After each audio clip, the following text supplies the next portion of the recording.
All right, so hopefully you can hear me. This is just a bit of a public service announcement before we kick off, just to say that if you're not watching this at 8 PM UK time on Tuesday the 12th of September, just jump forward. Don't sit there and watch the countdown. Jump forward 4 minutes and 25 seconds so you can get to the start of the actual presentation. Right, everybody, is that coming through okay?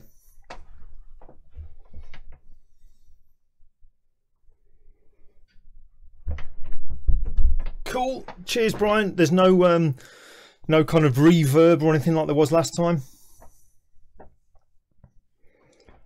Blimey, I'll tell you what, it's been a right old rush tonight. Cool. Cheers, John. Thanks for that, mate. Just need to check that the audio's good, making sure the levels are good. I can play around with it now because I've got this new audio mixer. So hopefully everything will still be good. I was desperate to get this HD camera thing all sorted for tonight. Got it all connected up, but for some reason I couldn't get the chroma key to work. No idea why. It's usually just a one click when you're using Wirecast. I put the webcam in, again, one click and it fixed it. So no idea what's going on there. Something else to sort out, I guess. There you go. Edward, thanks for that, mate. Cheers, Anthony. Thanks a lot, mate. Glyn, you're slacking. No thumb. Is there no thumbs down yet? Oh, dear me. What's going on? I'm sure there will be by the time we're finished, or at some point when this is uploaded. We can't have them not doing what they normally do, can we? So it's going to be, I don't know how long tonight's going to take, guys, because I've done the retouch once before. I've made some notes. I've got the layered file, because I always keep the layered file. Got that open in on the other screen on another computer, so I can actually see the layers. Just remind me all the little steps that we go through. But yeah, if you're in the email group, I think I mentioned this a while back. If you're in the email group, after this, at some point, I'm going to send out the what do you call it, the raw file. I'm just conscious that this week I've sent out quite a few emails, so I don't want to inundate you. So I might actually leave it for a week if you're okay with that. If you desperately want it, just drop me an email and I'll send it directly to you, as opposed to just blasting out everybody again. Mike, Brian Dukes, Mike, no sound. Glyn is talking away in his best Brummy accent. Oh, thank God for that. You can hear me. Guys, we're in then. Hi, Kathy. How you doing? You all right? Thanks for everything the other day in Dublin. I really enjoyed that. It was good to see you and Pete, so thanks for that. Right, I've got my water, making sure that's nowhere near the computer. Those of you who've never been in the chat room, actually, blooming numbers are looking great here. If you've not been in the chat room before we started, just so you know, when it gets to around about the 30-second mark, all being well, if the sound's working okay, you should hear a little bit of music starting, and that gets louder as we get towards the start, and then pretty much we kick off. So you'll be able to see my ugly mug on screen then, and we'll just crack on. So let's have a look. I'm just going to turn my mic off just for a short while, for a few seconds, while I'm just checking everything's there ready for me, but I am still here. I've got the chat thing open big on the screen. All right, back in a second.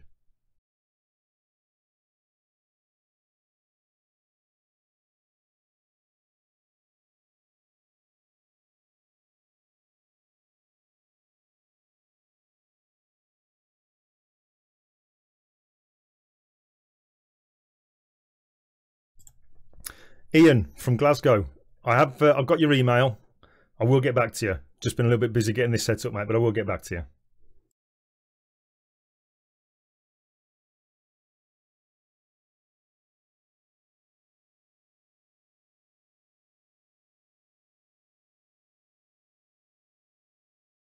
All right, so like I said, when we get to 30 seconds, then it should start to hear some music starting to build up, and then it's all hell breaks loose. Now we actually start then, so hopefully you can hear the music starting any second now.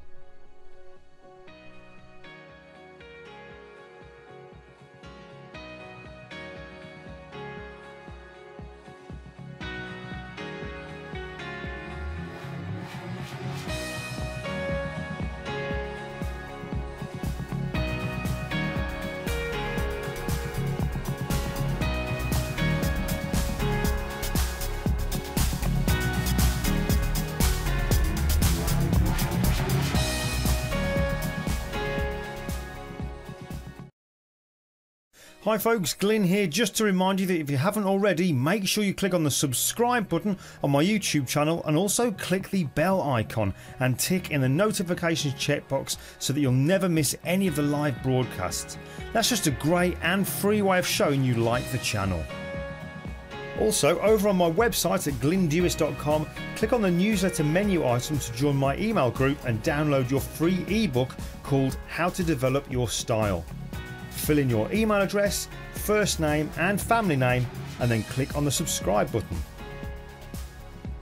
And finally, add me in and connect over on Instagram by finding me with the username @𝐿𝐼𝐻𝑒𝑤𝑠.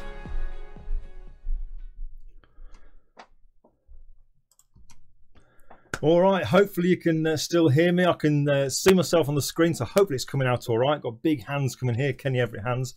Alright, so thanks very much for joining me. It's been a bit of a rush to get this going tonight. Just before we went on air, I was playing around with this new HD camera thing, trying to get it all hooked up because I'm not too pleased with the way that this webcam is looking. I'm trying to make this look as good as it possibly can. But couldn't get it working. Green screen, chroma key wouldn't work, so I've had to resort back to the webcam. So I'll go smaller in a minute so you haven't got such a big looming head right at you. But we've got a lot to cover tonight. I'm not going to hang around. I don't know how long it's going to take. I'm guessing 35, 40 minutes maybe, something like that. I was just saying to everybody in the chat room before we started that I have got the raw file which I want to send out to you so that you can actually follow along with this. It's always the best way to learn, is actually doing it step by step rather than just watching. But I am conscious with the email group that I've sent out a few emails this week, and what I don't want to do is annoy you by sending out even more emails. So I'll probably leave it a week before I send it out. However, if you are desperate for it, just drop me an email and I'll send it over to you. But I won't be able to do it over the weekend because I'm away just for a couple of days. But yeah, definitely going to send out the raw file. It depends whether or not you can wait for it. So right then, hi Peter, how you doing, mate? We've got a great group tonight, really great numbers tonight, which is good. We've got people from all over the place. We've got India, we've got Glasgow of all places. We've got all kinds of places. So let's crack on. Let's just bring down, let's go to here and we'll go to here. So the picture then that we are going to be working on tonight is, let's have a look, is this one here. So took it a few days ago when I was over in Dublin. I want to take you through the retouching steps. I'm going to go through some of them quite quickly because if you've followed what I've been doing for the last few weeks, you're going to know the start, I'm sure. But I thought this was a good picture to go through because there are some techniques that I haven't really covered, so I thought that'd be quite useful to actually to go through with you. So let's just get on with it. Let's go to the raw file. Very quickly, just do the raw conversion. So you can see here, this is the out of camera picture. Hi Denmark. This is the out of camera picture. And if I'm going to go to the develop module, I'm doing this in Lightroom. You could do it in camera raw, doesn't matter. Everything's kind of the same, just slightly differently laid out. Big mistake I made when I was doing the photo shoot because I got kind of carried away. I didn't use the grey card. However, thankfully, because we photographed Paul Callahan here, who's a super bloke and a damn fine photographer, photographed him on a grey background. Very easy to fix that out. We've got the white balance tool. I'm just going to bring it in and click it just the side of Paul's head on the grey paper. Bang, white balance is pretty damn good where I want it to be. So right, first things I'm going to do then, I don't follow any kind of set pattern. I generally just look at the picture and whatever it is that's jumping out at me, that's what I work on first. Then I take a moment, look at it, what else needs doing, then I kind of work through. So what I want to do here then to create the look that I have for my own style is I'm going to get the shadow slider. I'm just going to bring it over to the right hand side to bring out some detail in the shadows. So I'm going to go to around about there, 64, 65-ish, something like that. That should do, somewhere along there, be good. Bring down the highlights a little bit as well. And when I do that, I don't know if it's coming through on your screen, but it creates a certain kind of look in the picture. And I really like the look that increasing the shadows and bringing down the highlights gives. So that's, for me, is a really good starting point. Next thing I'm going to do is come down to the details tab. I'm always going to do a little bit of sharpening here overall onto the whole image, apart from obviously the background. For a male portrait, the amount I'm going to apply is 40. That's generally the amount that I like to use for a male portrait. And so that I can only sharpen Paul and not the background, again, this is just a very quick overview before we go into Photoshop. hold down the Alt key piece on PC, Option key on Mac, click on the masking slider. It all goes white, means it all been sharpened. Drag the slider over to the right hand side to bring in black. So whereas black isn't being sharpened, whereas white is being sharpened. So pretty much you can see that we've got some good sharpening there on the most contrasty and sharp areas of pull. That's looking good just there. And then the last couple of things I'm going to do is go to lens corrections. And this is purely by habit, to be honest with you. But I always put a little tick where it says remove chromatic aberration. And I always put a tick where it says enable profile corrections. And you can really see that when you go before and after, how it kind of just changes it just a little bit. So Lightroom knows the lens that you've used, and it makes an appropriate kind of calculation and what have you to change the image to how it should be with the correct lens profile. So that looks really great. So I haven't done that much in Lightroom. There's a lot more I could do, but the way I work is I don't do a lot in Lightroom. I find it to be, and this is only between us, don't tell Adobe, I tend to find it a little bit sluggish. All right, so I tend to find a lot of things it's quicker for me to do it in Photoshop. You may have your way of doing it in Lightroom, but you know, just do what makes you happy, what you find easier. But I haven't done that much in Lightroom, so I'm not going to send it over to Photoshop as a smart object. What I've done takes literally seconds to do. If I'd done lots of steps, then I would use it as a smart object. But I'm just going to send the image over now. Keyboard shortcut, Control on PC, Command on Mac, and press E. And that's going to send the picture with those Lightroom adjustments over into Photoshop. So John Spike, as I said, he always starts with lens corrections. Yeah, I guess it's everyone's got their own particular way of doing things, but me, do you know what, there's no particular kind of way that I kind of say I always do this and then I always do that. I just kind of just look at the picture, what needs doing. Now this picture, okay, this was actually taken using the new camera I've got now. It's not a new camera, but it's the new camera I'm using, the Sony a7R II. Huge files, lots of detail, and they are really, really big. So all I'm going to do, this isn't something I would normally do, but purely so that the computer's kind of okay doing this while we're watching it, I'm just going to change the size of the file. I'm going to bring it down just a little bit. I'm going to keep it at 16-bit, but the height, let's just bring it down just to reduce the file size a little bit. You can probably see, if you zoom in, on the bottom left-hand corner of the screen, it says doc and then a number, 241.3 megabytes. That's the size of the file at the moment, without doing anything. If I just change the height to 5,000 just for this, click OK. If you can see it on the screen, you'll see it takes it down to 95 megs. So that's going to be a lot easier for the computer to work on. Right, I don't crop in Lightroom just yet as well. I think Johan has just maybe asked that, I'm not too sure, but you'll see when I do the cropping, because I like to give myself a little bit of flexibility. Right then, so let's just kick on and go through the steps now that I'm in Photoshop. I'm in my happy place. So I want to change the composition of the picture first of all. So I'm going to just click once on the padlock over in the layers panel to release that layer now, so it's not locked. Then I'm going to press Command or Control J to create a copy. I always like to keep my original. In fact, let's just double click on the name there and call it original. And then what I'm going to do on this layer here is I'm going to get my crop tool. And I'm just going to drag out a little bit to the right hand side just to bring a little bit more kind of space to that one side. It felt like it pulls us a little bit tight on that one side of the picture. So we'll just kind of bring it over just a little bit. And I love how you can do that with the crop tool. Not just cropping inwards, but you can crop outwards to actually change the composition of your pictures. So we'll just press enter and return on that to commit it in. We've got some transparent pixels here. So let's just go and get the rectangular marquee tool. And I'll make a selection just down that transparent area there. And you probably just see that the selection is just going over onto the grey background.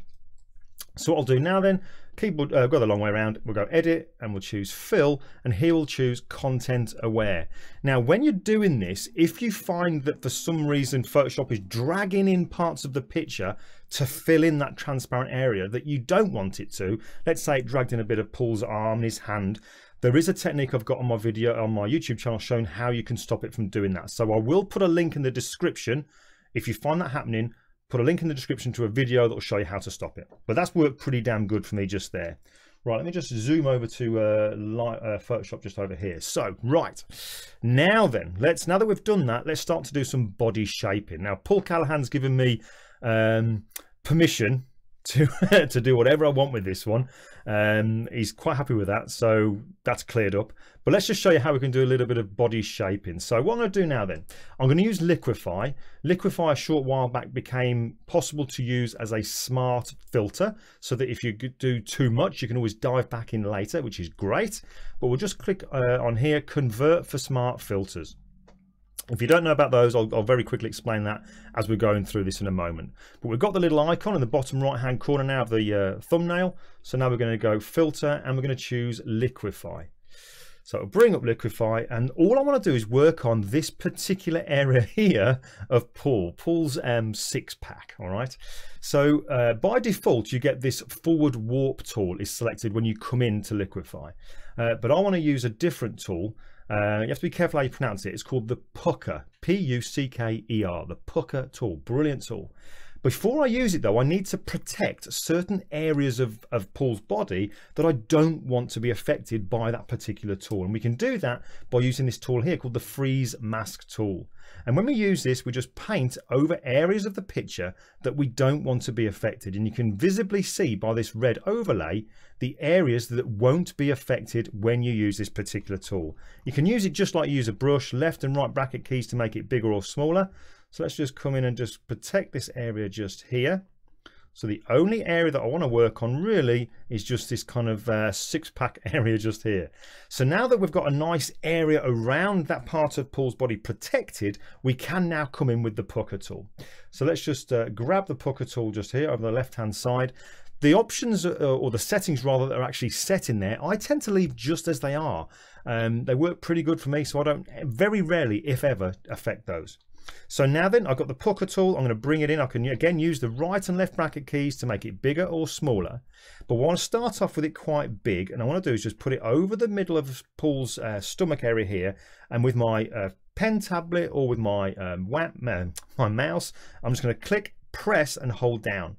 And you may see that as I'm doing it, it's kind of shrinking it down, which is great. So I go so far with that, then I'll make it a little bit smaller. And we'll just kind of zoom in on certain areas now to make them just that tiny bit smaller. So it's almost like you're going, like you're sucking in the stomach. It's a really great way. There's lots of different ways you can do body shaping, but I do find that this particular tool is great. You know, you do have to be a little bit careful with it, especially on areas where there's a pattern, like on Paul's shirt now, because if you do it too much, bearing in mind it's kind of squashing it all in, you might find that it drags the pattern, and you might then start to notice where areas have been pulled in. So just be careful of that. But just kind of, I find, do it big first to make it start to get smaller, and then get the Pucker tool smaller and just target certain areas. So we'll go to there, bring it down like so.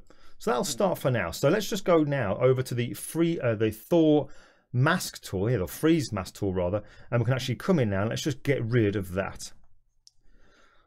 So if you think you've gone too far, come over to the left hand side, you've got this reconstruct button. If you click on that, you get this slider, and this is where you can drag it around to wherever you want it to be. So that's before, that's after, before, after, and you can see this like going like sucking it all in on your stomach just there. So it's a great way now of kind of looking away, looking back at the screen, and then kind of dialing it in if you think you've gone too far, just to kind of finesse it exactly how you want it. So that's looking good for me just there. Quite happy with that.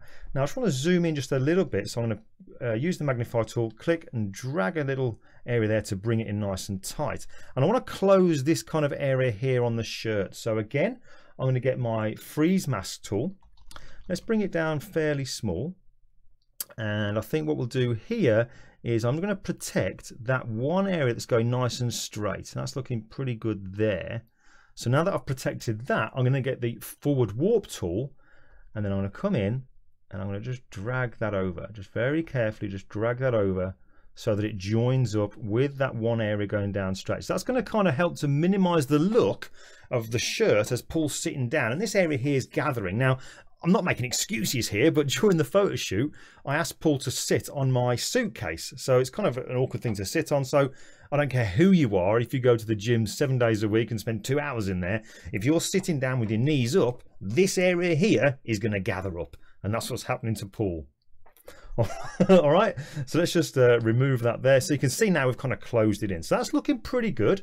Let's kind of zoom out, double click the hand tool. And I'll tell you what we'll do. We'll go before, after, before, after. Let's now send it back over into Photoshop. Now this is just a very quick one then to show you why it's good when you're using filters to use the smart filter, because now you can see that we've done this. You might be sat there doing retouching and then all of a sudden you look at it later and gone, oh, I've done way too much. All you need to do now is just double click on the name of the filter in the layer stack and it brings you back in so that you can then come in and use it like you never even left it. So it's really handy to be able to use filters as smart filters. So let's just close that up there. So diving over to my layers over in Photoshop here just to see what else we kind of did. All right, so carrying on with making this shirt look as good as we possibly can so it doesn't look like it's gathering up. So let me just bring over to, let's just go to here so I can see you guys. Let's have a right. Okay, so things that we need to do now then. So when we look at a picture, the way that we know that Paul is a real person and he's not made of cardboard and completely flat is because we know there are bits on him that are coming forward and going back. He's got depth, dimension and contour. We know that. When we look at a picture, we know that because of the highlights, the midtones and the shadows, and that creates that kind of depth to the picture. So knowing that, when we look at these creases are only visible to us on a picture because the light areas are coming forward, the dark areas are going back, and that's creating that kind of look in the shirt. So knowing that, we could actually make creases if we wanted to make creases. So let's just show you what I mean by this, because if we know how to make creases, we can then know how to get rid of them. Does that make sense?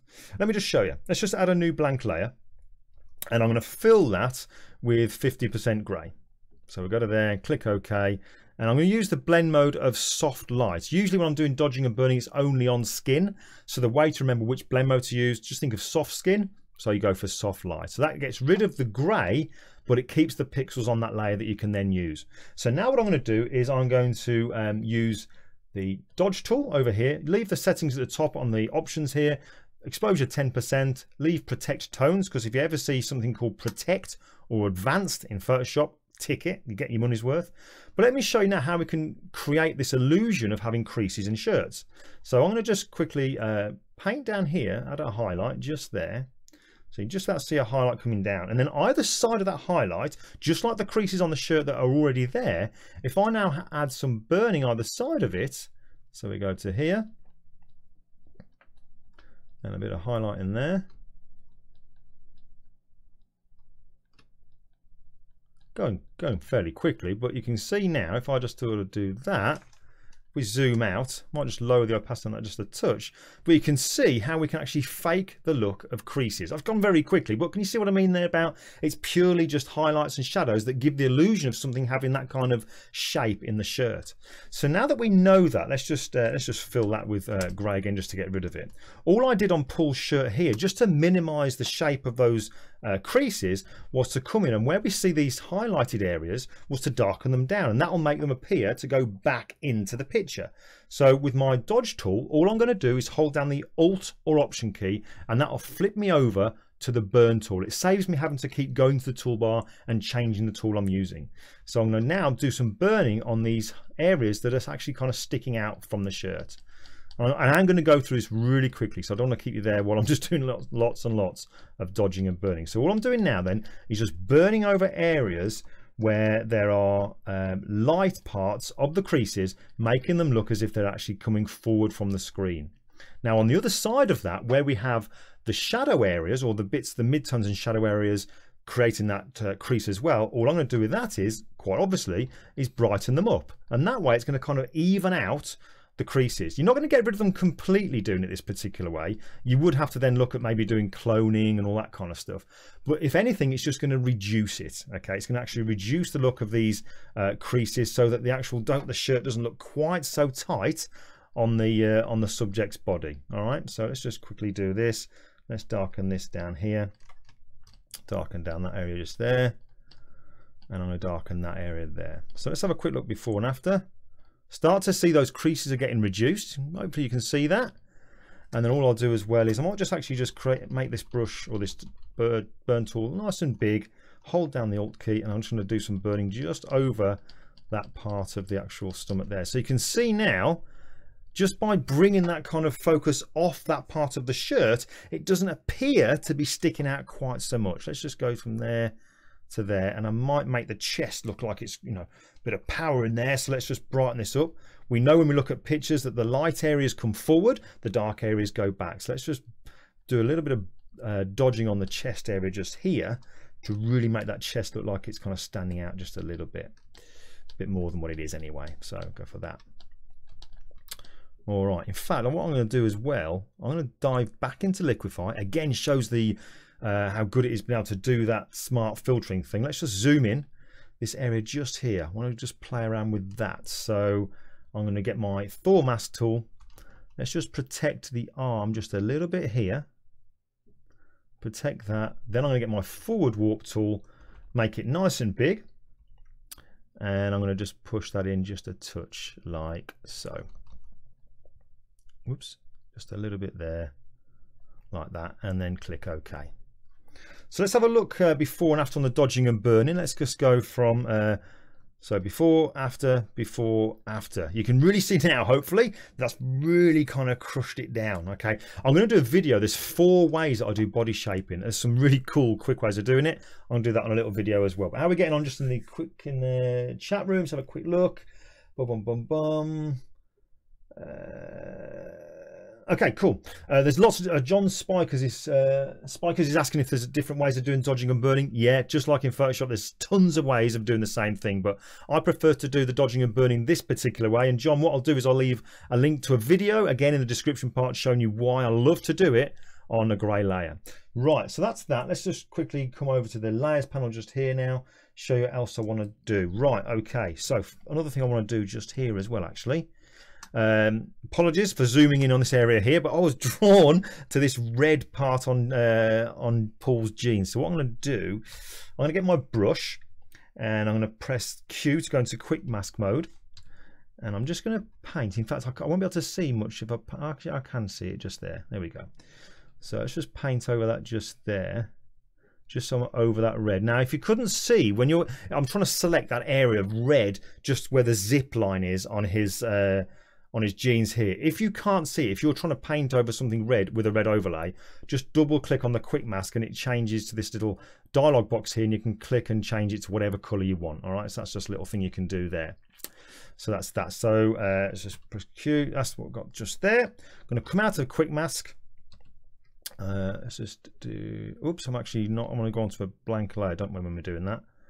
Let's just let's go back just a second. Let's come out of there. Let's add a new layer just there. That's it. And then we'll go into quick mask, and then we've got that. Come out of quick mask. What am I doing? Let's just let's just go to here. Right, quick mask. Let's just paint that area in. Just there. Come out of quick mask. We should have now our marching ants. For some reason, I'm not getting my marching ants, which is bizarre. Absolutely bizarre. I'll come back to that one there, so don't worry about that just one.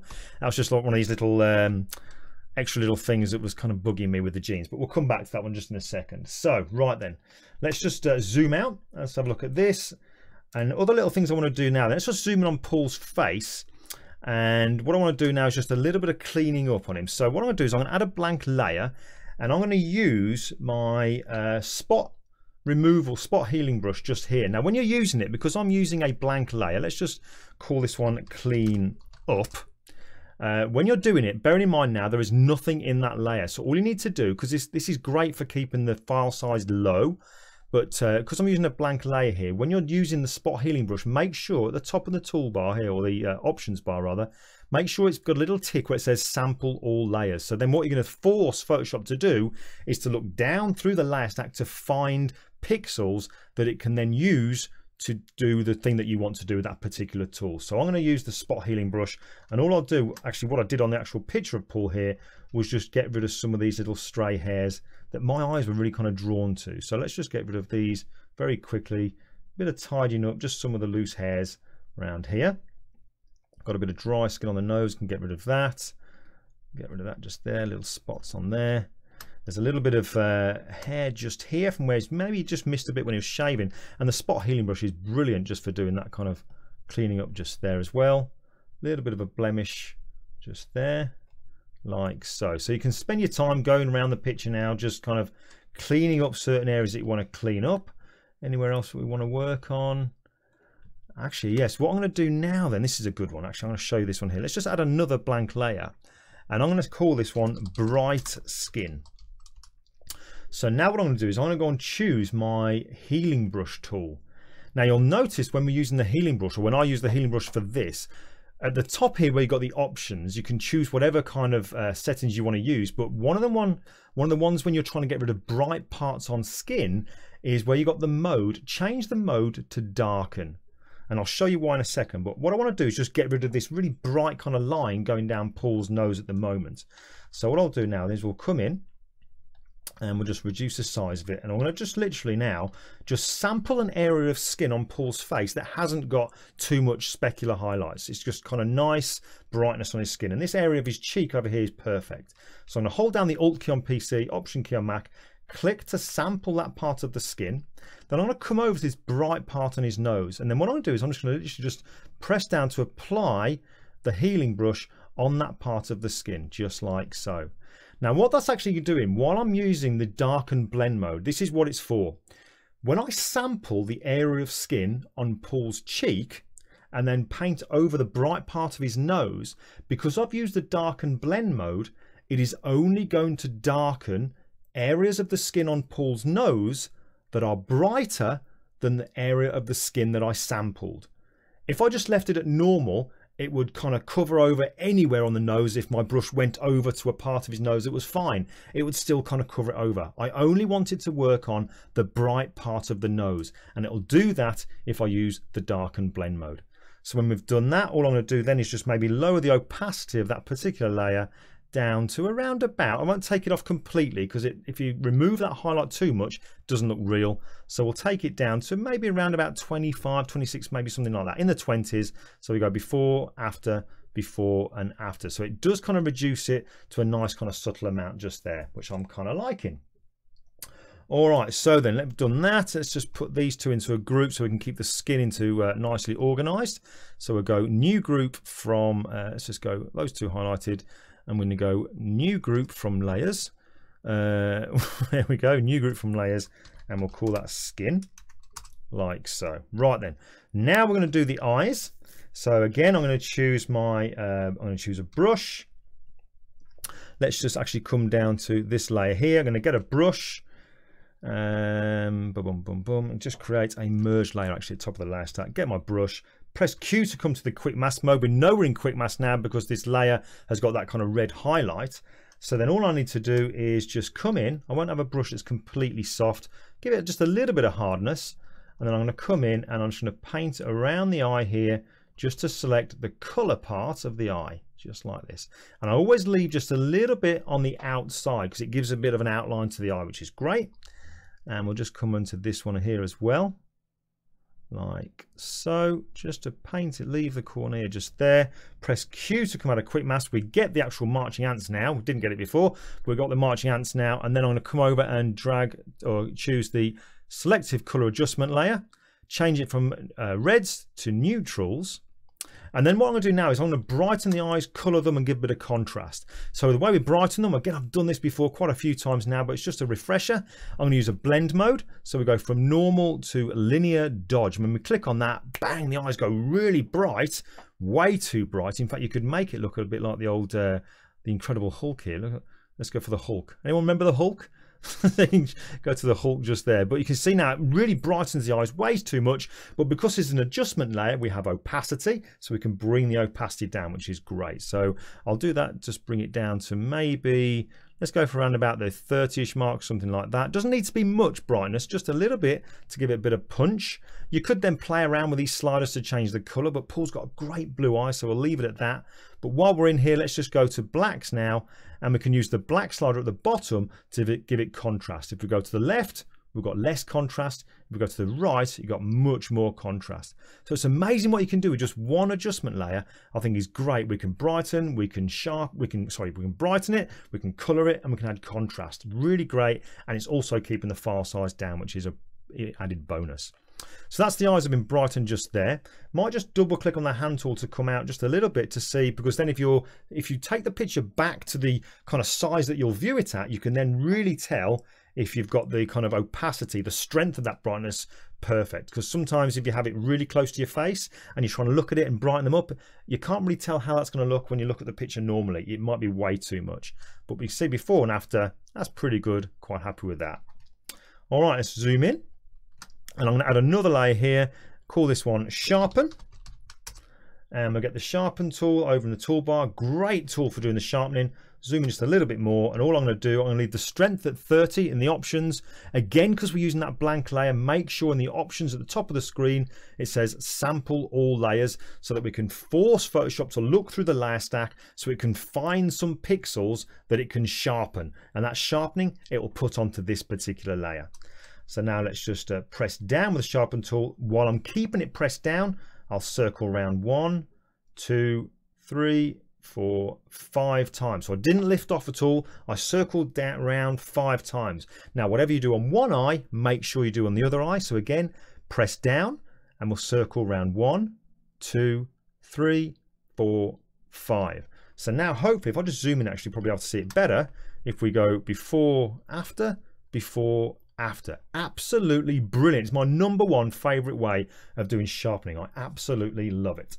So let's just now double click and go to there. So eyes are looking good. Let's just put these into a group as well. So the uppermost layer selected, hold down the shift key, click on it just there. And again, we'll go to new group from layers and we'll call this one eyes. Right, we've been going for a short while, quite a while actually. Let me just have a quick break, grab a glass of water, then we'll carry on, so then we can look at the dodging and burning, adding the background in, and people have been asking about how we get that colouring to suit this particular picture, so we're going to do that as well. But let me just dive over to give myself and you just a little bit of a break, and we will go to, where are we? We'll go to number 5. I'll be back in a moment. Hi, I'm 𝐂𝐦𝐚𝐢𝐴, and I want to let you know about my brand new book, Photograph Like a Thief. Now, I truly believe that your own unique style starts with copying, because you have to have a starting point. But when I say copying, I mean looking at the work of other great photographers, their lighting, composition, posing, how they retouch their images, learning from it and going on to create something completely new.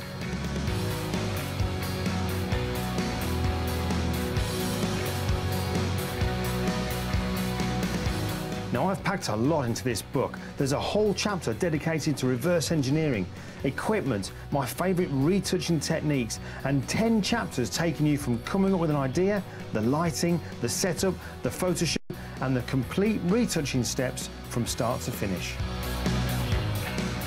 So check out Photograph Like a Thief, available now where all good books are sold. I have a sneaky suspicion you could hear me while that was playing. I didn't turn off the microphone, and I'm quite a noisy drinker. It is only water, but you probably heard me slurping there. All right, so we've done quite a few things at the moment. The big thing for me so far is working on this particular stomach area here using the forward warp tool, the pucker tool, and the dodging and burning. It makes a huge difference, but it's something that you need to take time doing. But I thought it'd be a good thing to dive in and show you the process behind that. All right, so let's just move on then, just to give you an idea of what else we're going to be doing on this particular picture. Now, I'm going to be doing some extra dodging and burning now, and this is where you really do start to not just add depth, dimension, and contour into your pictures, but it's also a great way of adding your particular style. All right, so many people maybe don't do a lot of dodging and burning. I'm somebody who does, because it really does help me to kind of give my pictures that look. And I love the way that when you do the dodging and burning, it almost makes faces especially look as if they're coming forward from the screen, because I don't want my pictures to be flat. I want them to kind of come forward. So let's just quickly show you some of the dodging and burning. So I had a blank layer. I'm always going to go the long way around for those of you who don't know the keyboard shortcut. So I had a blank layer. We'll go fill, 50% grey, click OK. We've now got pixels in that blank layer.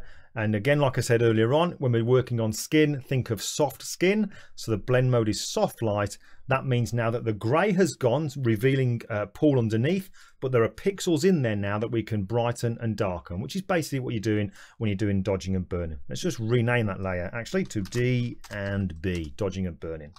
So I don't really dodge and burn on the clothing unless I'm doing the kind of things you saw me just do a few moments ago, getting rid of creases and stuff. But what I'm going to do now then is just kind of give the face a little bit more dimension and make it really start to come forward of the screen. So go from around about there. So again, I'm using the dodge tool. Now the settings in the options bar at the top here, you've got a few of them there. Where you've got range, it says shadows, midtones and highlights. It doesn't really matter what you use there now, because bearing in mind, we are really dodging and burning on a 50% grey layer. So this is going to make no difference. Those are settings you would use if you were doing dodging and burning, how maybe Adobe would expect you to do it directly onto your picture, but we're not doing that. Exposure, 10%. That's the most I would ever go to. Generally, I'll probably stick around about 5, but I'll keep it at 10 so that you can see things happening. And again, there's a little protect tones box. Put a little tick in there so you get your money's worth.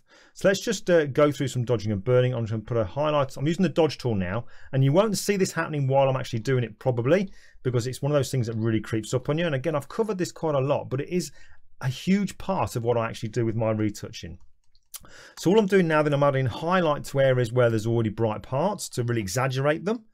And whenever there's a highlight, either side of it, always do burning, because that then, like with the creases, exaggerates that kind of sunken bit, then the bit coming forward, then the bit going back, and it helps to add that contour. Never just have a highlight on its own, always have shadow and bright and darkness either side of it. So I've added a highlight going down his nose with the dodge tool. I'm now going to hold down the Alt key, and I'm going to burn either side of that highlight, just to kind of really emphasize the shape of that nose. So now that's going to start to look as if it's coming a little bit more shape into it. And just see that just there. So I'm going to darken down the eyebrows. Don't actually need darken down. He's got some damn good eyebrows there, has he? And then what I'm going to do is I'm going to maybe, or the hairline as well. I might just sort of darken down the hairline just a little bit. So I'm using the burn tool now, just to darken down that hairline, just a touch where it meets in the forehead.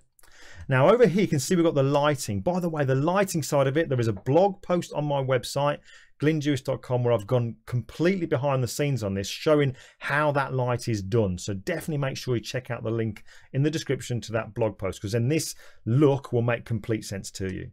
But we've got this side of the face is in highlight, this side is in shadow, and all I tend to do is just maybe exaggerate the shadow area just a little bit. So I'm going to burn down the shadow area just a little bit, and this triangular pattern of light in his just around his eye and his cheek here, this kind of Rembrandt style of lighting, I tend to do just one pass with the dodge tool just to enhance it just a little bit. Now, I don't really want the light on this part of the cheek down here. That looks a little bit weird to me. So I'm going to burn that down just to kind of blend it in just a little bit, like so. And let's just zoom in and work on his eyes. So the eyes here, we've got the eyelashes. I tend to just darken those down just a touch. Don't do too much on that, otherwise it's going to make it look like they've got eyeliner on. And I don't think your male portraits would be too pleased with that. Let's just darken around the outside of the eye, move over to this one again, just a little bit on that eyelash, and we'll go around the eyes just a little bit to darken it down, really make those eyes really stand out, which are the parts on portraits that you want to really notice. Now let's just zoom out and see other areas that we want to kind of work on. So here I've got a nice shadow going this part of his chin, so I might just kind of exaggerate that just a little bit. So we're going to burn that down a little bit there, and then again highlights either side of that. And this part of his chin here, I'm going to add a bit of highlight on that part of the chin so it comes forward, a bit of a shadow area underneath just to exaggerate it. You can spend ages doing this. The bit where the two lips join as well, I always darken that down. So again, using the burn tool just between these two. And then I'm going to add a highlight just across the top of his, just on his lip. And the last thing I think I'll do, because I don't want to keep you there doing this for too long, is just burn down this part of his cheek so it makes him stand out. And I always kind of trace round the outside of the nose. So let's just go to there, like that, and on this part just here. All right, so let's just zoom out, see what that's done. Turn that before, after, really starting to make the face come forward now. I'm liking that. Great thing is, and I won't do this now because we've covered this so many times. Again, there'll be a link in the description. If you've done too much on the dodging and burning, because you've done it on the grey layer, gives you flexibility. So check out the video why that gives you flexibility doing that. So right then, let's have a look. This is the part I really start to enjoy now. Now what we're going to do is, I think, so let's look at my layers, keep an eye on what I've done here. I'm going to add in the actual textured background. Now I tend to keep all my textured backgrounds within my Creative Cloud library. Just makes them easy to get hold of. You can see here, here's all the textures I've got. This is actually a texture pack that I have on my website. I've also got other little things in here as well. So there's like fog and smoke. I've got one there, I'm not putting in there actually yet.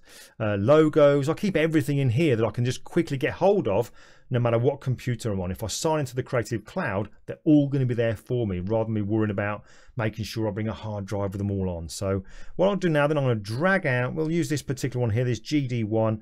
Let's just drag it out. I'm going to hold down my Alt key, drag it out and bring it into my picture just there. Now the only reason I hold down the Alt key when I do that is because if I just drag it out normally, it comes out as a smart object. And when you do that, there's certain things that you can't then do on the particular picture.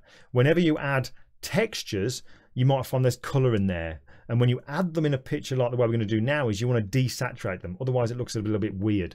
If you drag your files from the Creative Cloud, just normally drag them out, it'd be a smart object. The desaturate command is not there.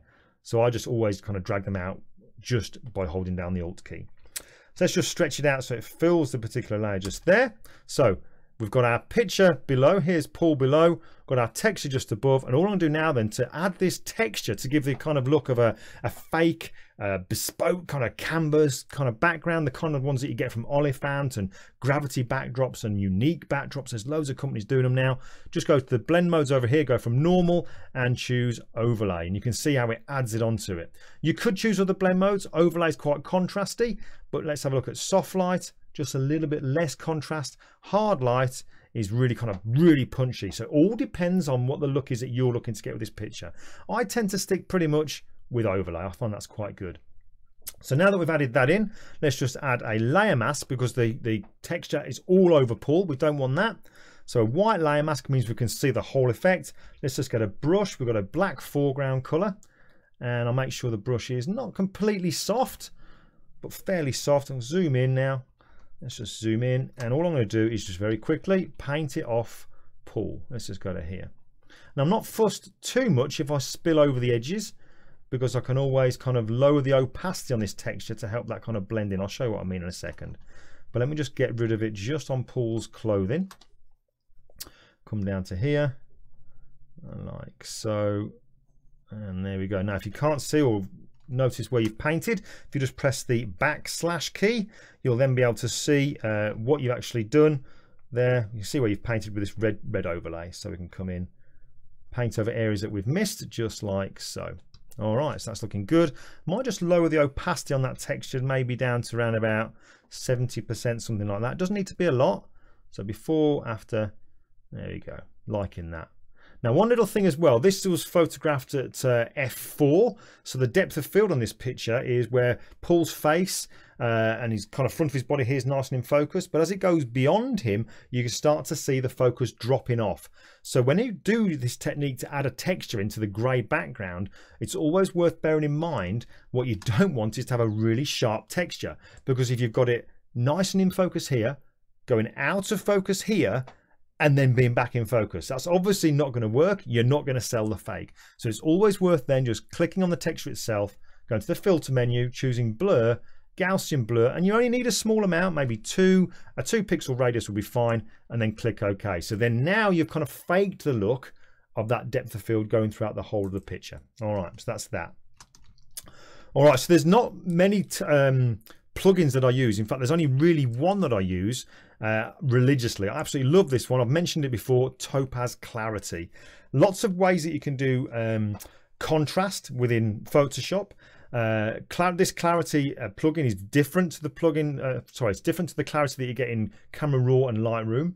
This one really does enable you to kind of get into all the fine details of the picture and add contrast into that. And it's a really hard effect to replicate outside of the plugin. I've tried it, I can get nowhere near it. So I always use Topaz Clarity for this particular thing. So here's what I'm going to do. I'm going to create a merged layer at the top of the layer stack. And this is a step that I do. You don't need to do this. This is purely for my particular style. So what I'll do then now, I've created a merged layer, top of the layer stack. We'll go filter and Topaz Labs, Topaz Clarity. So this will now open up the Topaz Clarity plugin, fingers crossed. quite a big plugin. We've got lots of options, lots of presets over on the left hand side, and there's quite a few sliders here over on the right hand side as well. If we open them all up, you can see there's quite a few things in here, but generally I only ever use 2 sliders. Where it says clarity on the far right hand side here, we've got micro contrast and low contrast. Now I'm going to bring over the micro contrast. Let's go for around about 25, 26, something like that. And whatever I put the micro contrast to, I then go to the low contrast and bring it to half of what that other one was. So 25 on this one. Let's take the low contrast to around about 12, 13, something like that. I'm going to click OK.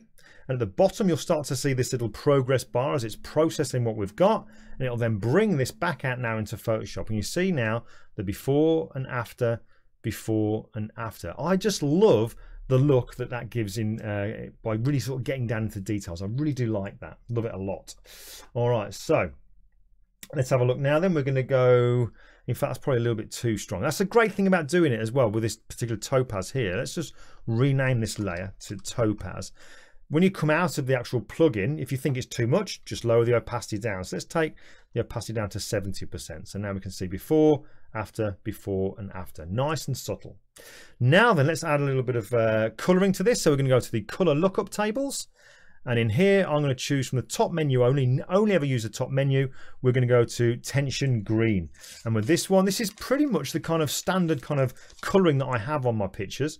It's creating that kind of uniformity in my portfolio that makes them recognizable, I think. So it seems to be working. So we're going to go for the tension green. I'm going to bring the opacity of that one down to around about 30%. So take the colouring out, so take it to maybe 30%. We'll add another one, and I'm going to click again on the top menu here, choose another one of my favorites here, which is called 𝐂𝐮𝐻, and I'll lower the opacity of that one down to 20%. We'll add another one. And this one, I love this because it almost gives the pictures that kind of old faded film kind of look if you use it to a certain amount. But it's called, where are we now? It's called, where is it? Foggy Night. Where's Foggy Night? Foggy Night, there we go. Foggy Night. So it creates this lovely kind of colouring on it, but I don't want to use it too strong. Let's take it down to 20%. And final look I'll do on this one, make sure that my foreground and background colours are set to their black and white, and I'm going to use a gradient map to create a black and white conversion. I absolutely love using a gradient map for creating black and white conversions. Just out of the box, like you can see here now, it's a damn good black and white. But I'll just lower the opacity on that one there, just to desaturate the image, not to completely get rid of the colours, but we'll take it down to maybe around about 20%. But you can see now, if I put all of these layers here into a group, let's go a new group from layers, call it LUT for lookup tables, and you can see now, it really just starts to give the whole look to the picture. I love that. This is where you can, not just with your lighting, gives you your style and your kind of mood and atmosphere, the colouring really does. Absolutely love that. Now you might think that the actual skin looks a little bit odd. Looks great going around the outsides. Looks great. The colouring actually matches in with the shirt. That was pure fluke that he was wearing this green shirt, but I think the colouring kind of really matches that, but it doesn't look so good on his skin. So all I'm going to do now then is add a layer mask.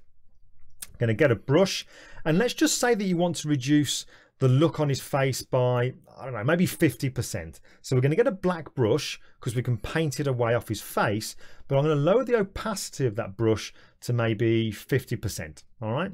So now I'm going to just start painting it off Paul's face like this, and also off his chest area down here as well.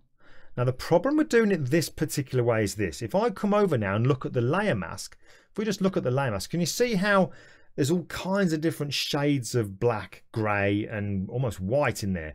So although I've painted it off his face, it's not a consistent removal. It's removed off more and less in different areas. And all I want to do is just reduce the whole look across his face. I don't want it to be in more in one area than the other. So here's what the best way of doing that. Let me just get rid of what I've just done there. So we're going to go back where the effect is completely over his skin. So you can see now we've not reduced it. We've got a white layer there revealing all that colour on his skin. To control how much of that colouring you want on there, the best way I think to do it is this. Again, use a black brush, but put your brush at 100% opacity. And then come in and remove it completely. Now this is when we've added the colouring in. You look at his skin now, how it looks kind of strange with the rest of the colouring we've got across the picture. It almost looks like his skin is way too pink. But actually, if you remember when we first started, absolutely nothing wrong with his skin tone whatsoever. It's purely because we've got this colouring on there as well. So I'm going to paint it off completely off his face. And let's just bring it off the hands down here as well. Just working really quickly just to bring it off just there. All right, so now that we've done that, we come over to the actual layers panel. We've got the layer mask, and you can see that I'm active on the layer mask because it's got that kind of frame going around the outside of it. Now in here, we now have this density slider, and I can now use this density slider to control how much of that removal I want that, how much I want to remove that kind of colouring from his face. So you can see now if I bring it down to 50% and we do the before and after, that's before, that's after, before and after. So this density slider controls how much of that colour shows through. But let me just dive over to the layer mask so you can see exactly what that's doing. We just click on the layer mask here. Here we've got, in fact, let's just fill that area in just there. Here we've got the black part of the layer mask. Now when we use the density slider, it kind of decreases the density of that black. And you can see as I bring it over to the left, it gets less black, starts to become grey, gets even brighter and brighter, eventually going pure white.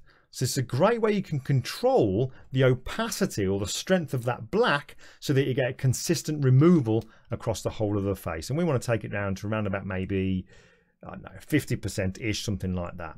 So now we've got skin tone looking great, great colouring around the picture as well. All right, so that's that. Let's just double click on the hand tool and take it to there. So you can go before, after with the colouring. All right, I'm just going to take a second to have a look at the old chat room, see how we're getting on.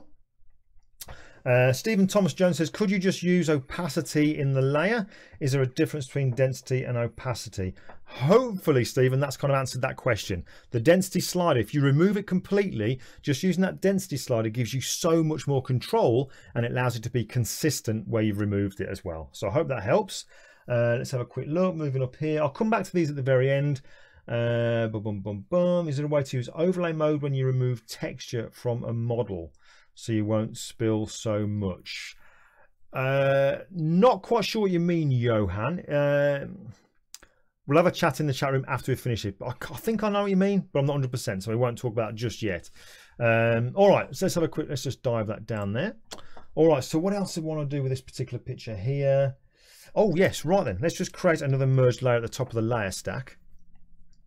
Right, this is maybe something you wouldn't notice when you're doing your photography. Now if you look at me on the screen, if you can just bear with me for a second, look at me on the screen. In fact, I'm going to zoom in. I'm going to really scale now. Let's just come up nice and big on the screen because I want to show you what I mean by this, because this is something you don't normally notice. Right, so let's just zoom in. Now as I look at you, bear with me, right, but as I look at you, I've got one eye slightly bigger than the other. And in fact, so many people have. In fact, we all have got one eye bigger than the other. Everybody's got one eye that's slightly higher than the other. But I've definitely got, I think it's this eye slightly bigger than this eye. All right, so that's enough of me. Let's just dive down. So, and it's the same with Paul, all right? When you're taking the picture, you don't notice these things. And I remember years ago, Scott Kelby was giving some advice about how do you know how far to go when you're doing retouching? And I think the advice was perfect.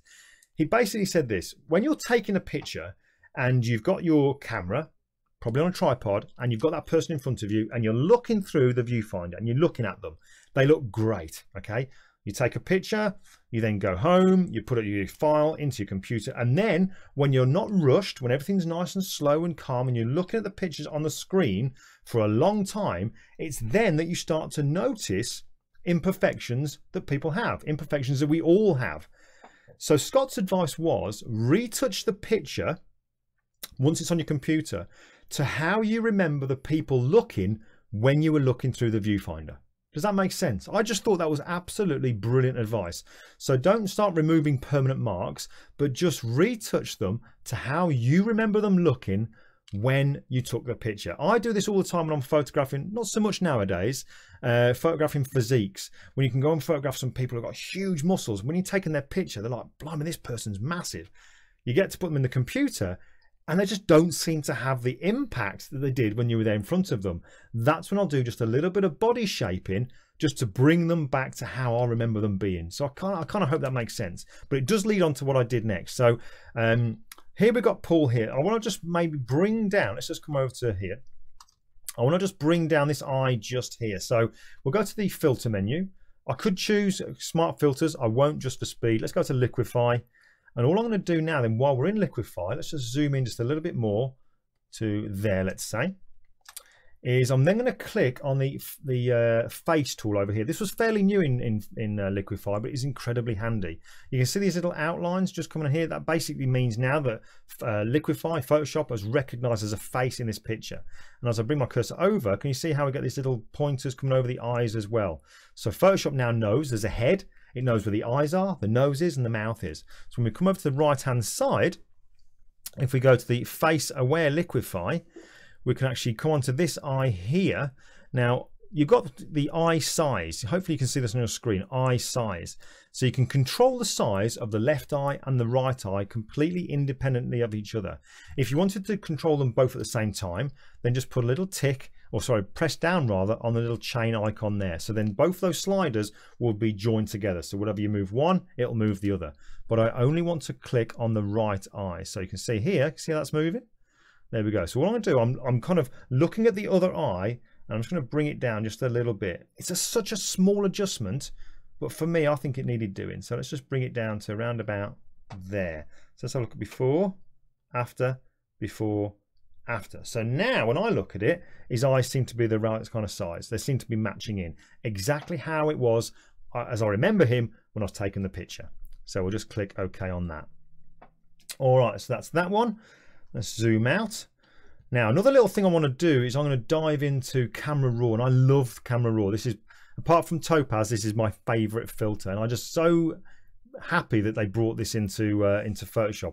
And it's one of those things that kind of went under the radar. People didn't rave about this, but I just think it's a brilliant addition that we can dive into Camera Raw at any stage in our retouching, if only for one thing, and that is that we've got the orange sliders. There's nowhere else in Photoshop you'll find the orange slider. So just to have that at any stage could be really handy, especially if you're kind of trying to get skin looking just right, if you just can't master it. All right, so what I'm going to do now then, just a little bit of just directing the light just a little bit. So I think what I'll do is I'm going to choose over here in the top, choose the radial filter. Let's just make sure that all the sliders are pretty much at 0 there. Bring the exposure down just a little bit, click in the middle, click up, drag out like so. We can click and drag this radial filter around just like that. Let's just bring the exposure down just a touch.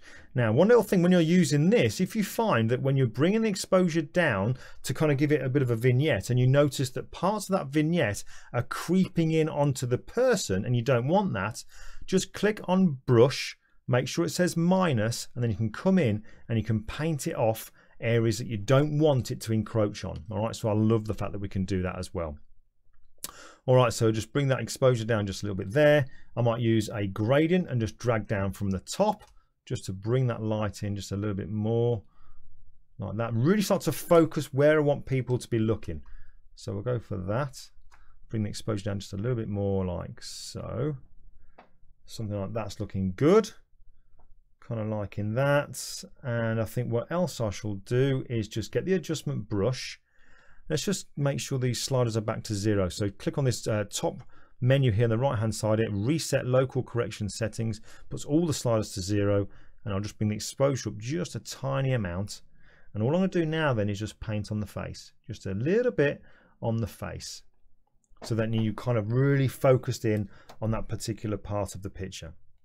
All right, so let's just click OK, and we can see now the before and after that particular does. That's only a radial gradient, a little bit of a gradient coming down, and just a little bit of brightness on the face. Then you can see just on the before and after how it really does start to make the viewer focus in on the important areas of the picture, and that's where you literally just look at straight away. We always look at the brightest, sharpest and most contrasty areas of the picture, and by controlling light using Camera Raw we can actually do that really quickly and really easily.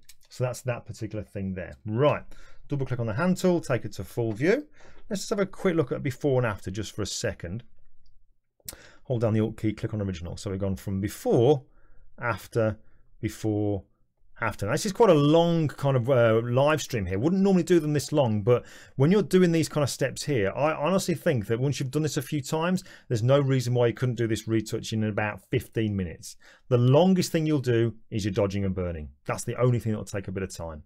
All right, so let's have another look at a little thing here that I want to show you. So almost finished actually on this one anyway. So what I'm going to do now then, I'm going to create another merged layer at the top of the layer stack. I suppose we're going to just rename that one to eye and lighting. Whoops, eye and lighting dash camera raw. There we go. So that's that. This one here, I'm going to do this kind of painty look that I really like on my picture. So I need two copies of the actual picture here. First one we'll call look, and this one here we'll call sharpness. And this is where you can create a picture that's got, especially now when you've got skin, if you're photographing people, this is just brilliant. I love it because it really does make the picture look like it's got texture, like almost like skin you could touch. So you combine that with the dodging and burning and the contrast, where you've got a picture coming forward and you've got a texture of a skin you can almost touch. It completely changes your pictures, just brings them to life, really does make them pop.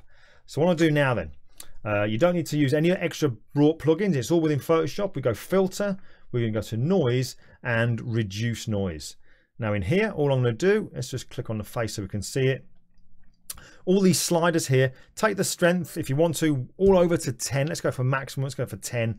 All the other little sliders here, leave at 0. All you need to do that. If I bring my cursor into this, you can see what it's like before. If I press down, so that's before, after, before, after. Now I don't know if you're able to see that on your screen, but it does add almost like a waxy kind of look to the skin. I absolutely love this. I do this pretty much on 99% of my pictures. So we'll click OK, so it applies that look to Paul. It gives a great look on the skin if I zoom in now, but the only problem with it is it actually removes the sharpness on certain areas. So we want to make sure that the hair's sharp and certainly the eyes are sharp. So this is where this layer at the top now comes in. Let's just click on that. Let's make it active, and we're going to go to filter, other and high pass. Now all we need to do here, can you just see if I take this down to 0 or 0.1, you can't actually see anything on the screen pretty much, but if we bring it to around about 1, you then start to see the most contrasty and sharp areas showing through that grey. Those are the areas that we need to make sure are nice and sharp. We don't really need to go any further than that. Even at just 1 pixel radius, the most sharp and contrasty areas will start to show through. So that's great. We'll click OK. To get rid of the grey, we're going to go from normal to hard light. So now we can see that. So if I zoom in, just show you, hopefully you can see the kind of look that you're going to get on that skin. Real waxy kind of look, but this is before we add the sharpness, that's after. So we've still managed to keep the skin texture, but we've brought back sharpness to the areas that we want it to be. And I absolutely love that. Now for me, I don't know what it's like on your screen, but for me, this is really starting to come alive. When I do this effect, extra little thing I'm going to do now is come in and add some contrast. So we're going to go to filter, we'll go to sharpen and UnSharp Mask. And this is where I'm going to add around about, and I love using UnSharp Mask for contrast, by the way. You've got 3 sliders, amount, radius and threshold. Threshold, leave that at 0. The amount and radius, just keep them at the same. Now I'm going to keep amount at radius, which means, sorry, the amount at 20, radius also has to be at 20. So whatever you put one at, make sure the other one is the same. But look at this now, before and after. So that's before, that's after. Before, after. Really punchy kind of contrast in there. But the great thing about using UnSharp Mask for doing contrast is that you can just push it just a little bit more without getting halos, for one thing, which that tends to happen when you add a lot of contrast. You don't get halos and you also don't get a color shift. So let's just go with click OK. And these 3 layers here have given us that particular look. So again, keep it nice and tidy, up one selected, shift and click on the first of those 3 layers, and we'll go for new group from layers, and we'll just call that look. We'll turn that before, after, before and after. Now, let's have a look. Did I do anything else in that particular picture? There's a couple of little things that I maybe did, but my God, we've been going for almost an hour now. Let's have a look here. Let's just go down to the bottom. So we're going to have a look at the original picture and pretty much the final kind of picture there. So you can see there's quite a few steps involved, but not that hard. The hardest thing maybe there is the dodging and burning. Although the process is simple, it's getting it just right. But you'll see, if you haven't seen it already, check out the video that's going to be in the description to see why using that grey layer gives you so much more flexibility than when you're doing it. So let me just bring up the comments just here. Let's just drag those over just a touch. Just make it a little bit smaller actually. Let's go to there just to see if there's anything burning. Now I know this has kind of been, it's been quick, there's been a lot to cover, but I just wanted to kind of get it out there so that you've got it, you can re-watch it slow time with the raw file when you get it, so that you can kind of work through this particular process yourself. But you can see that there is nothing difficult in there to go from point A to point B. All the little bits in between, pretty easy. Right, let's have a quick look at the comments to make sure that we're doing all right. I've got nothing else that I want to really go through, I don't think. Definitely going to have to watch this. Donald, Kathy, I love the way Glyn keeps everything simple. Great tips. Thank you, Kathy. There's a lot being thrown at me on this one. I know that this is much longer than I'd like to do when we do a live cast, but I want to get it all recorded so that you can, like I said, you can go back and watch it whenever you want. There's a few different tools you can use. It's just knowing how to use them, Kathy. Yeah, exactly. Some people mentioning buffering. Hopefully that's not too bad. I've kept this at 720p rather than being full 1080, so it should hopefully be okay. But again, you'll be able to watch it, you know, afterwards anyway. Mine buffered about 5 minutes ago, Brian, but all okay now. Glyn, you don't mind your histogram lacks pure whites? No, I don't at all, Alexander, actually, to be honest with you. I'm not one of these people that's like a purist saying I make sure there's pure whites in there, pure blacks. I love to add this colouring to a picture. And that's just my particular style. So you go in what you like, and that's what I love about this whole process, is that we can create whatever we want that makes us happy. Do you know, when I first posted this, somebody commented in Facebook especially that they liked the picture, which was great, but they didn't like the way that the actual his fingers were being kind of trimmed at the bottom. Some people don't like that, some do. It didn't really bother me, but one of my most favourite photographers is Yusuf Karsh. If you've never seen his stuff, it is breathtaking. And there's so many pictures in there of really kind of like high profile celebrity people. And Yusuf Karsh's technique was that he would sometimes cut off the bottom of the hands. And kind of my feeling is that if it's good enough for him, it's definitely good enough for me. Let's have a quick look in here. Rob Kennedy, the face feature is great, except when the face is slightly at an angle. Yeah. Definitely agree with that, Rob. It might be that the video I show when you got all these different body shaping techniques, you might find that really useful. In fact, let me just show one of those just quickly. I haven't done this for a while now, but let me just go to, let's just create another merge layer at the top of the layer stack. Loads of things you can do. I think there's about 4 different techniques I use for body shaping, but one of them, if I can remember where it is, let's just say that I wanted to make, I'm just showing it, I used to show this all the time, but let's say I wanted to give him a bit of a bigger bicep. Let's just make a selection of his arm just there. So we've got a elliptical selection now with the center of it right over his arm. Now I think the filter I need is filter, distort and pinch. Yeah, they haven't updated it, but let's just zoom out now. So now you can see when you use this slider, you can see that, see here, look, that's when he's been down the gym. That's when he's not been down the gym for a while. So down the gym, not down the gym. All right, so you can go like something like that, click OK, and then bang, it puts it into there. So you see we go edit, step back. Let's go to there. And then we'll step forward and you can see the effect it does. So it's kind of loads of different ways you can do it. Pinch, we can also do a bit of a mesh going around him as well and use warping and all that kind of stuff. But I'll do a video on that rather than wasting your time doing it now. But I think Paul would be quite proud of that. That's quite a good bicep on you there, mate. Liking that. All right, cool. So let's have another quick look in the old chat room, and then I think we're going to call it a day because you guys have been incredibly good to be hanging around for as long as you have. Too long to, let's have a quick look. Love this painterly effect. Starting, Brian, yeah, so your pictures as well, especially the animals with the fur. My God, it works really well. It works great on skin, works well on fur, and it can also work really well on landscapes. Makes them look very, very painterly. So I do love that. But anything else? I'll probably hang around in the chat room for a bit afterwards anyway. But let me go back to the normal big screen. Let's go up to here. Bosh. Oh, actually, there we go. One thing I want to show, a couple of things I want to show you, and this is completely off topic. I promised I'd show these. That's Snowpack. I'm not here to sell you, but I just thought it was really cool what some people had done. My friend Tom had done this one. I think that's just so cool with that Snowpack that I've actually done. So that was brilliant. I love that. And then I got another one, I've got a guy called Alex today, who photographs miniatures. He photographs toys. And look what he's done with this one here. If I can just bring it back to, look at this, look. He's photographed a miniature Iron Man and put the effect on there as well.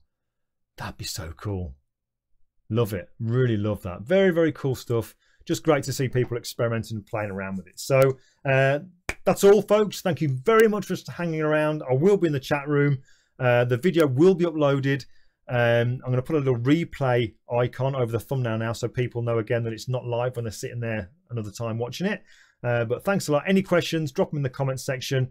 Subscribe if you haven't, and I will see you. Where are we now? I will see you. I'm going to play this one again. That one. I'll see you next week. Hi folks, Glyn here, just to remind you that if you haven't already, make sure you click on the subscribe button on my YouTube channel and also click the bell icon and tick in the notifications checkbox so that you'll never miss any of the live broadcasts.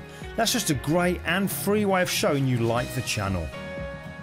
Also, over on my website at glinnedewis.com, click on the newsletter menu item to join my email group and download your free ebook called How to Develop Your Style. Fill in your email address, first name and family name, and then click on the subscribe button. And finally, add me in and connect over on Instagram by finding me with the username @glinnedewis.